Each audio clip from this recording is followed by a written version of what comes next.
In this video, I'm gonna show you how you can make your story private in Facebook. So first you wanna click add to story to create a story. Then choose a story here. I'll choose this. And then at the bottom left, you will see this settings. You click on it. Then you click on privacy. And here you will find the settings. So if you wanna make it private, you just click on your friends only your friends will see it.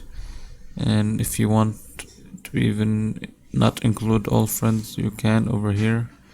If you want to include certain people, you can go to the custom tab here, and after you finish choosing your friends, you can just finish and click share. And this is how you basically share a private story in Facebook. If you enjoyed this video, please don't forget to leave a like and subscribe.